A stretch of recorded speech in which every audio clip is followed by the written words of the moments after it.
Proyecto para compensar a exportadores llegó a la Asamblea. Socializan circunscripciones electorales. Ecuador puede ser una potencia mundial en turismo. Comandante del Ejército dice que la institución respeta los derechos humanos. La inmediatez y la veracidad se juntan.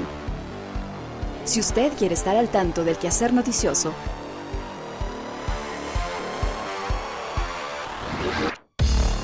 conéctese a www.elciudadano.gov.es.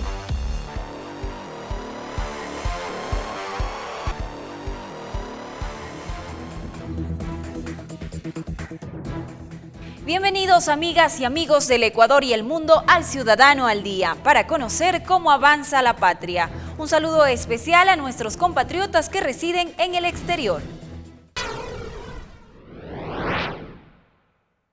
Empezamos con la información. Llegó a la Asamblea Nacional el proyecto a través del cual el régimen piensa compensar a los empresarios que ya no cuentan con las preferencias arancelarias andinas o ATPDA por sus siglas en inglés, cuando buscan que sus productos ingresen a los Estados Unidos. Según el gobierno, el impacto de esta compensación no afectaría de gran manera al presupuesto del Estado, por lo que a través de abonos tributarios buscará compensar a los exportadores siempre y cuando hayan sufrido desmejora en sus niveles económicos por los efectos de la decisión del Estado de abandonar unilateralmente las preferencias andinas concedidas por Estados Unidos.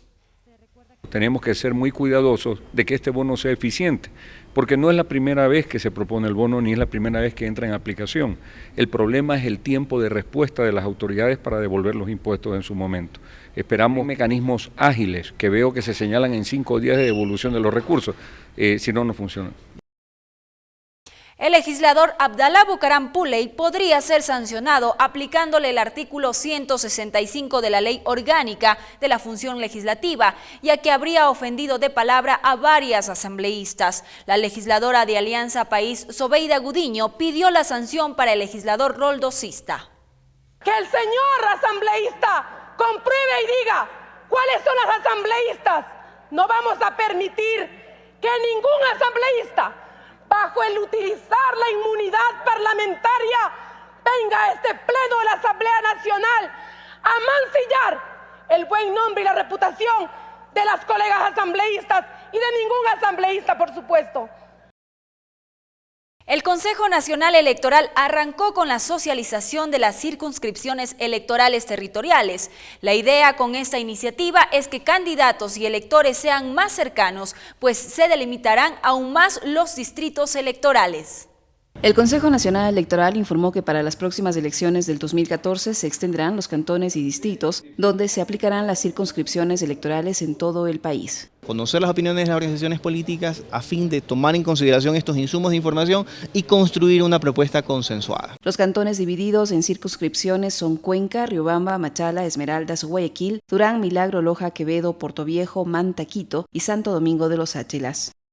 Significa que esos candidatos van a estar más cercanos a sus ciudadanos, van a conocer la realidad local del sector al cual representan. La creación de nuevas circunscripciones permitirá garantizar la representatividad de las dignidades en relación a su territorio y pobladores. La votación en casa también se ampliará para facilitar el sufragio de personas con discapacidad. Según el Código de la Democracia, los consejos municipales estarán integrados por concejales, de acuerdo al cálculo. Por más de 400.000 habitantes serán 15 los funcionarios. La tercera sala penal de la Corte Provincial de Justicia confirmó la sentencia condenatoria dictada en contra de 10 policías acusados de rebelión por los hechos del 30 de septiembre de 2010. Ya el Tribunal Segundo de Garantías Penales de Pichincha había sentenciado con anterioridad a estos policías, apenas que van de 3 meses a 1 año, por lo que estas quedaron confirmadas, aunque sus abogados han señalado que apelarán esta resolución. La lucha sin cuartel a la usura es lo que han propuesto varias entidades del Estado, entre las que cuentan el Consejo de la Judicatura y el Ministerio del Interior. Se estima que esta actividad ilegal mueve alrededor de $1.000 millones en el país. El Consejo de la Judicatura presentó en Guayaquil las estrategias interinstitucionales para combatir la usura en el país. El anuncio lo realizó el presidente Gustavo Yalc el 4 de julio junto a las autoridades de los ministerios coordinador de Desarrollo Social, del Interior, la Superintendencia de Economía Solidaria y la Fiscalía del Estado. Esta iniciativa surge, según el titular del Consejo de la Judicatura, frente a las denuncias presentadas por las víctimas de los llamados chulqueros. Alrededor de 10.000 personas podrían haber sido en los últimos años perjudicados por préstamos usurarios, con intereses por encima de lo establecido en la ley e incluso a través de cobros excesivos a través del sistema de justicia. En este marco, el ministro del Interior, José Serrano, presentó el plan de recompensas de lucha contra la usura. Estamos para hacerle frente a este gran flagelo. Hemos puesto a partir de las 7 de la mañana de este día a funcionar ya la línea 1-800 delitos, en donde comenzaremos a recibir todas las llamadas que nos permitan hacer una investigación coordinada, insisto, con el Consejo de la Judicatura y con la Fiscalía General del Estado para desarticular todas estas bandas. Este encuentro se transmitió simultáneamente para las provincias de Azuay, Imbabura, Loja, Manabí, Pichincha y Tungurahua, en donde los jueces de lo civil coordinan acciones para combatir este delito. A decir del ministro Vinicio Alvarado, se requieren 5 ejes para convertir al país en un atractivo turístico mayor a lo que ya lo es. La idea es que este rubro se convierta en uno de los principales ingresos económicos para el país. Ante empresarios del sector turístico, el ministro Vinicio Alvarado presentó los 5 ejes para convertir al Ecuador en una potencia turística. Estos son seguridad, calidad, destinos, conectividad y promoción. Proyecto Nacional para la Excelencia Turística. El proyecto de destinos turísticos de excelencia. El primero es capacitación esencialmente y normativa. El segundo son facilidades, planificación territorial. El turismo es una de las principales fuentes de ingresos. En el último año generó 767 millones de dólares. Asimismo, 1.270.000 turistas extranjeros visitaron el país, cifras que se esperan incrementar. Si tenemos todo, ¿por qué no somos potencia turística? ¿Qué nos falta? Nos falta la excelencia. Las cámaras de turismo coinciden en que la promoción es fundamental. Tenemos que fortalecer esto y volver a ser para el futuro la primera industria del Ecuador. Hace falta promoción, hace falta mejoramiento de estándares de calidad, de capacitación, temas de financiamiento. Un pilar para el turismo es el transporte aéreo. Las aerolíneas han hecho importantes inversiones. Usted puede ver que el parque aeronáutico de las aerolíneas actualmente es uno de los más modernos de América. Gobiernos y empresarios trabajarán conjuntamente para hacer del turismo uno de los principales ejes de la economía del país. Más buenas noticias. Las conexiones a Internet crecieron 21 veces en 6 años en Ecuador, según el Ministerio de Telecomunicaciones.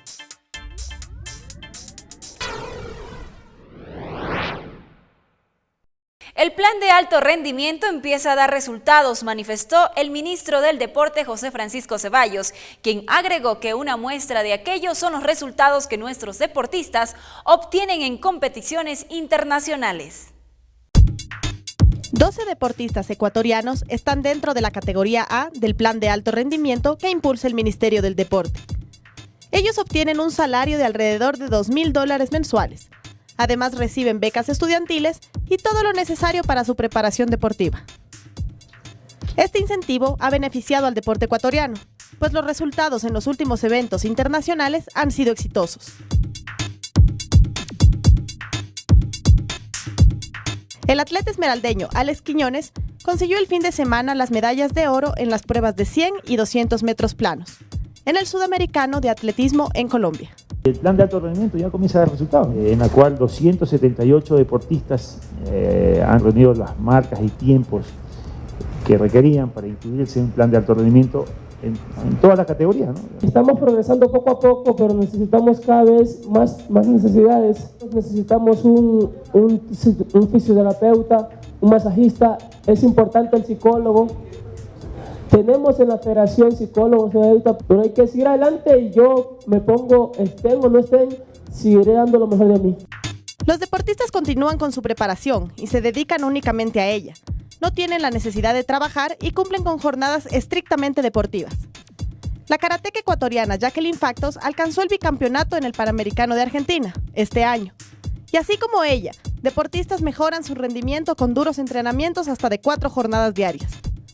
Sus marcas le permitirán continuar dentro de este plan, que analiza anualmente los resultados de cada uno de los beneficiados.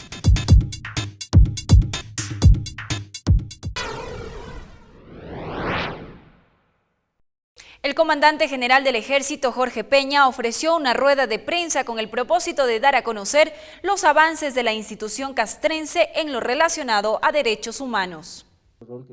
El comandante general del Ejército ratificó el respeto que la institución debe a los derechos humanos y la obligación que tienen de velar porque así sea. Como parte de las Fuerzas Armadas, reafirma su total respeto a los derechos humanos y su obligación de supervisar las actividades institucionales para evitar situaciones que puedan traducirse como atentatorias de los derechos humanos como discrimen. Peña tocó el tema del teniente Fernando Encalada, implicado en el caso de presunta discriminación en contra del cadete Michael Arce, e hizo un llamado a la prensa para que no se haga juicios de valor hasta que el proceso legal concluya. Por favor, aquí es donde yo pido mucha responsabilidad.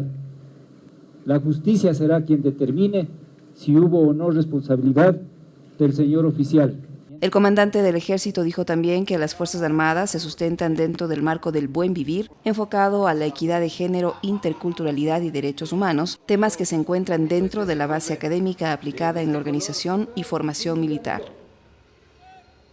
El servicio migratorio ha tomado un giro radical con el proyecto de fortalecimiento institucional de las unidades de control migratorio que lo ejecuta el Ministerio del Interior. Así lo expresa Hiroshima Villalba, gerenta de este proyecto.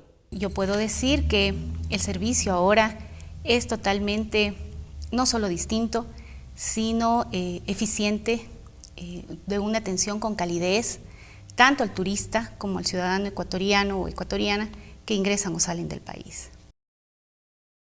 Salud y vivienda son dos de los sectores sociales que se verán beneficiados con más recursos dentro del presupuesto general del Estado. Así lo señaló el ministro de Finanzas, Fausto Herrera.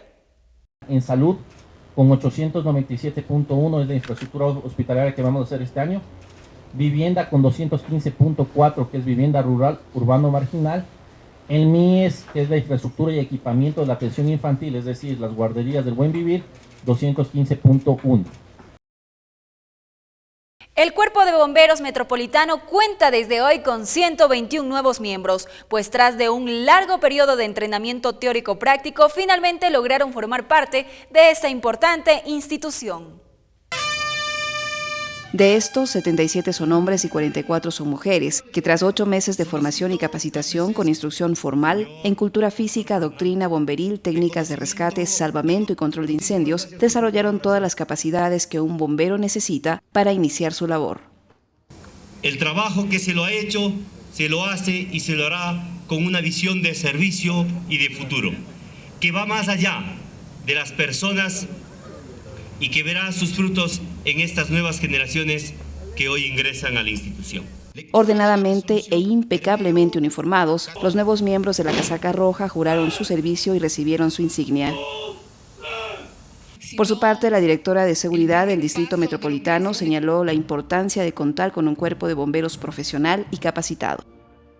Estamos hablando del cuerpo de bomberos de una ciudad, que tiene múltiples amenazas. Al final del evento, bomberos y bomberas lanzaron sus gorras al aire, como en todo acto de graduación.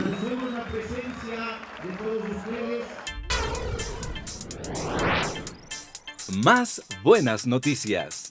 Ingresos petroleros cifraron en el primer trimestre 3.385 millones para el Ecuador, según cifras del Banco Central.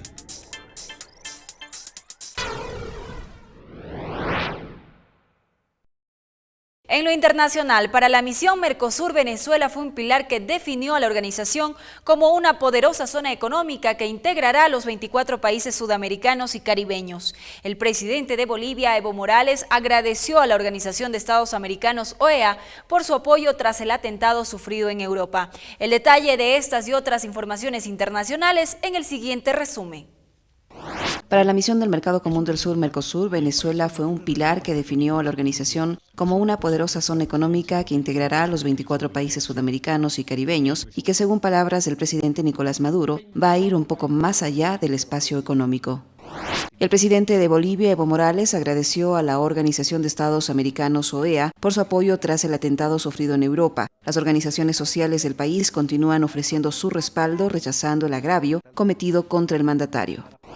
La presidenta de Argentina, Cristina Fernández, presentó una serie de proyectos y retos para las Fuerzas Armadas de ese país con la finalidad de mejorar las condiciones de seguridad y atacar con mayor eficacia las contingencias que se puedan generar, al tiempo que resaltó la importancia que tiene el componente militar en el desarrollo de una nación.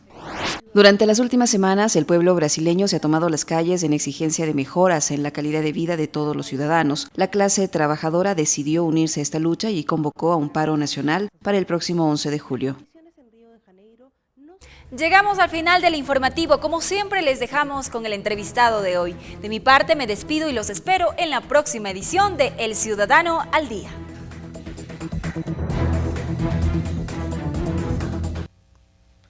El proceso de transición que cumple el Consejo Nacional de la Niñez y la Adolescencia hacia el Consejo de Igualdad Intergeneracional se cumple dentro de los plazos previstos por la ley. De este y otros temas vamos a conversar con el secretario ejecutivo del Consejo Nacional de la Niñez y Adolescencia, Álvaro Sáenz, a quien hemos invitado a El Ciudadano para que nos informe precisamente de cómo va este proceso. Gracias, secretario, por asistir a El Ciudadano. Coméntenos, ¿cómo es este proceso? ¿Desde dónde arranca y en qué etapa se encuentra al momento? Bienvenido. Muchas gracias.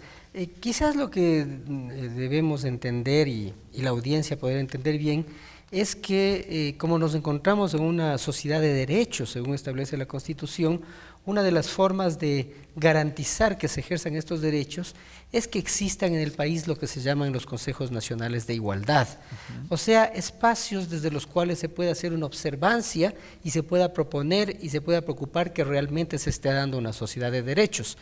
Puede asomar como un poco raro, llamemos así, en una organización del Estado, pero justamente quienes hicieron la Constitución vieron que era necesario que haya estos espacios de vigilancia. En realidad son 5 consejos de igualdad que se están configurando: el Consejo de Género, de la mujer, el Consejo de Discapacidades, el Consejo Intergeneracional, que represento yo ahora, el Consejo de Movilidad Humana y el Consejo Intercultural. Entonces, lo que nos está diciendo es que en todos estos aspectos, en todos estos temas, tenemos que preocuparnos por los derechos. Entonces, esto no nace además del aire o una buena idea, sino que recoge ya la historia propia ecuatoriana, donde ya la lucha social anterior había conseguido que se constituya ya el Consejo Nacional de la Mujer, el CONAMU, que se constituya el Consejo de Niñez y Adolescencia, que estamos ahora en transición, y los consejos de nacionalidades de pueblos afroecuatorianos y de pueblos montubios. Entonces ya existía una historia de que existan consejos, pero no estaban tan estructurados con toda la institucionalidad. Es decir, ahora se les está dando precisamente una institucionalidad, se los está organizando, se los está agrupando de mejor manera para que cumplan con su objetivo. Exactamente, esa es la situación.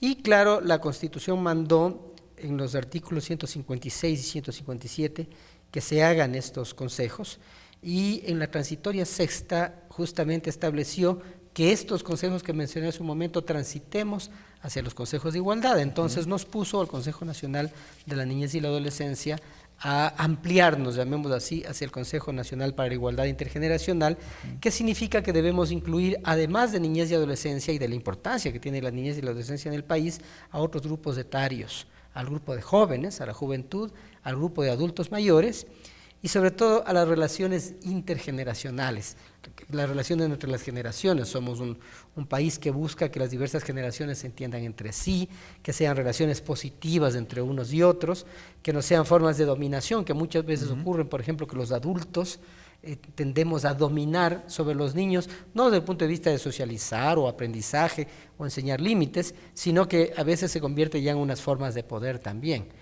Entonces, justamente a lo que usted mencionaba, nos encontramos en el proceso de transición. La transición tiene que cerrarse o tiene que terminar de configurarse con una ley, con la ley de consejos de igualdad, ley sobre la cual ya en el periodo anterior el Ejecutivo había mandado una propuesta a la Asamblea, pero todos sabemos pues que había una dificultades, que la Asamblea no estaba en una situación tan propicia como para empujar la normativa que necesita la Constitución. Ahora con la Asamblea actual más bien ha avanzado mucho de lo que conocemos, hemos estado en contacto, y la Ley de Consejos de Igualdad ya está tratándose en la Comisión de Derechos Colectivos. A esta se le ha asignado el tratamiento de la ley, incluso hemos conversado ya con la presidenta de esta comisión y bueno, dependerá ya del cronograma legislativo, pero es una de las leyes que está por salir ya. ¿Por qué son tan importantes estos consejos de igualdad? ¿En qué vienen a beneficiar a los ciudadanos, a los ecuatorianos? Justamente el tema es beneficiar a los ciudadanos y lo explico. Cuando una entidad está observando si se cumplen o no los derechos, hablemos de cualquier cosa, hablemos de un juicio de alimentos. ¿Ya? Hay un juicio de alimentos, están pues disputando padre y madre una tenencia y también cómo debe hacerse el mantenimiento de los niños en un juzgado, y supongamos que está llevándose mal el juicio, o que está operando mal, o que se está demorando más allá de la importancia que tienen los niños y niñas. Entonces entran los consejos de igualdad en un proceso de observancia y señalan al juez, a quien corresponda, y le dicen: este proceso está demorando más de lo que debe, los derechos no están siendo resueltos, no se está restituyendo el derecho, y entonces actúan. Esto pongo como ejemplo, digamos, que es el tema de la observancia. En realidad puede ir mucho más allá en temas realmente importantes que ocurren en el país, así como en casos también cotidianos. Pero también la otra importancia es que se formula política. Todo el tiempo estamos formulando política, no se diga en esta época de transformación, son años de mucho cambio. La revolución que está habiendo en el país es de una magnitud histórica muy grande. Y lo que generan son políticas públicas. Claro, y entonces, ¿qué hacemos? En las políticas públicas aseguramos que los derechos estén garantizados. Entonces, digamos, hablemos de cualquier ley, hablemos de ley de minería, las leyes que están tratándose ahora. Nosotros estamos observantes y proponiendo para que los derechos estén siempre garantizados, porque la Constitución nos obliga a ser una sociedad de derechos, ¿no? Que es lo que llamamos pues la función de formulación de política pública. Por ejemplo, nosotros hacemos las agendas de igualdad. En el caso nuestro, la agenda de igualdad de niñez y adolescencia, la agenda de igualdad de la juventud, la agenda de igualdad del adulto mayor y la agenda de igualdad intergeneracional, o sea, la agenda de cómo deben darse los derechos en las relaciones intergeneracionales. El Consejo de Género hizo ya la agenda de la mujer, ya la ha trabajado, o el Consejo Nacional de Igualdad de Discapacidades hizo también la agenda de discapacidades del país.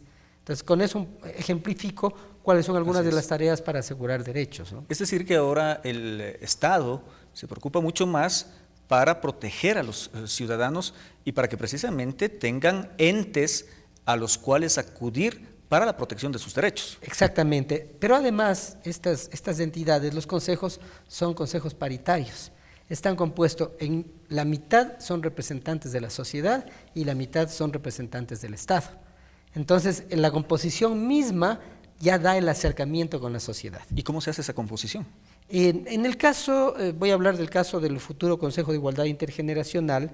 Voy a hablar de un supuesto, supongamos que son 12 miembros, son 6 miembros del Estado, de ministerios y entidades públicas relacionadas con las temáticas de niñez, adolescencia, juventud, adulto mayor. Hablemos del MIES, el Ministerio de Inclusión Económica y Social, que ahora preside el Consejo de la Niñez. Hablemos del Ministerio de Salud, Ministerio de Educación, Ministerio de Relaciones Laborales, y en el caso de la sociedad tendríamos, por ejemplo, 2 representantes de cada grupo etario, 2 representantes de niñez y adolescencia. Me voy a decir, ¿cómo así niños representando en un consejo del Estado? Sí, es un tema que hay que tratarlo.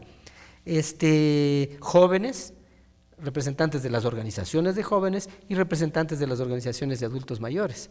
Entonces está lo que llamamos el titular de derechos presente en el consejo, que está a su vez obligado por la Constitución a vigilar por el cumplimiento de derechos.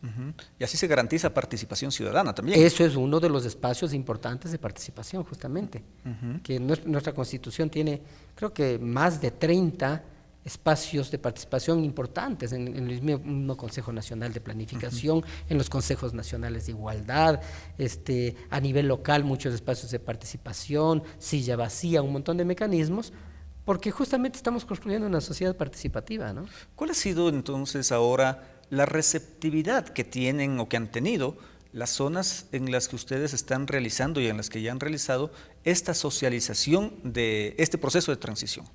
En realidad la socialización le hemos puesto fuerza durante este año, desde el mes de enero de este año, y hemos recorrido todo el país y también a todas las instituciones involucradas para dar a conocer qué son los consejos de igualdad. No ha sido complicado porque la gente conoce ya lo que fueron en su momento el Consejo de la Niñez, el Consejo de la Mujer, y entonces entienden muy bien lo que es la protección de derechos. Es más, a nivel territorial, tiene que constituirse unos sistemas de protección de derechos, que son sistemas que se afincan en el nivel cantonal.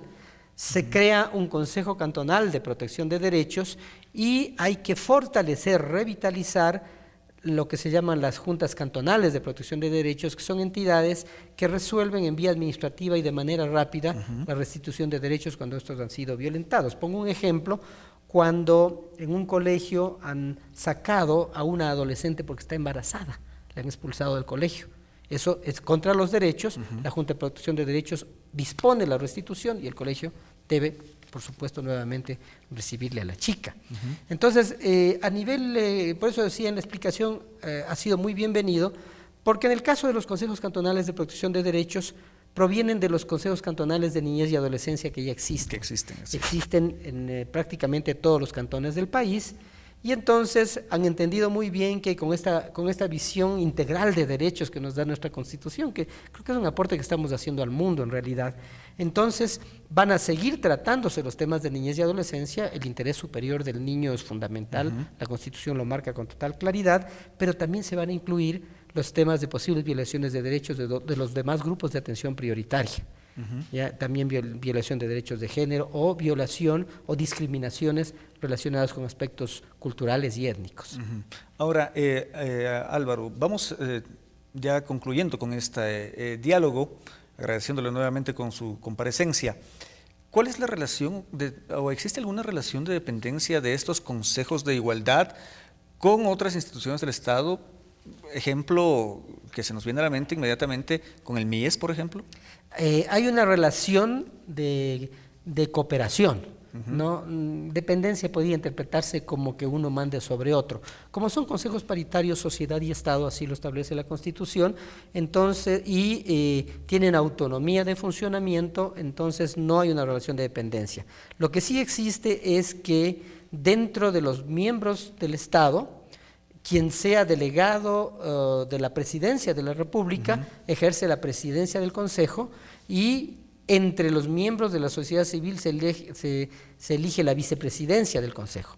Entonces comparten presidencia y vicepresidencia. Entonces, más bien es un espacio de articulación. No tanto un espacio de dependencia. Por supuesto, la relación en nuestro caso actual con el MIES es muy estrecha, hay mucha relación. Además, la presidenta del Consejo, que es la ministra del MIES, Doris Solís, es una persona muy involucrada en la construcción de los consejos de igualdad, entonces realmente funcionamos muy cercanamente. Por último, secretario, ¿cuál es en la hoja de ruta que ustedes tienen, cuáles son los pasos a seguir de aquí en más? Bueno, el paso más importante, diría yo, a nivel territorial es avanzar con la constitución de los consejos cantonales de protección de derechos o de los sistemas cantonales de protección de derechos. Debo decirle que alrededor de 160 cantones de este rato están ya discutiendo las ordenanzas respectivas, porque el Código Orgánico de Ordenamiento Territorial, el COTAD, ya les dispone que hagan esto, ya se adelanta a la otra ley. Este momento tengo entendido que 5 cantones que ya tienen el sistema, 9 que ya están en discusión en segundo debate, como 16 que ya están entrando a primer debate, y así en una cadena sucesiva, todos están ya actuando. Ese es un punto importante. Y el otro es justamente el tema ya que se consolide la ley de consejos de igualdad en la Asamblea. Perfecto, muchísimas gracias, Álvaro. Álvaro Sáenz es el secretario ejecutivo del Consejo Nacional de la Niñez y Adolescencia, quien nos ha referido estos temas sumamente importantes, los consejos de igualdad, que siguen con su hoja de ruta conformándose aquí en el Ecuador. En una próxima oportunidad estaremos con más informaciones, más entrevistas con los actores de la noticia.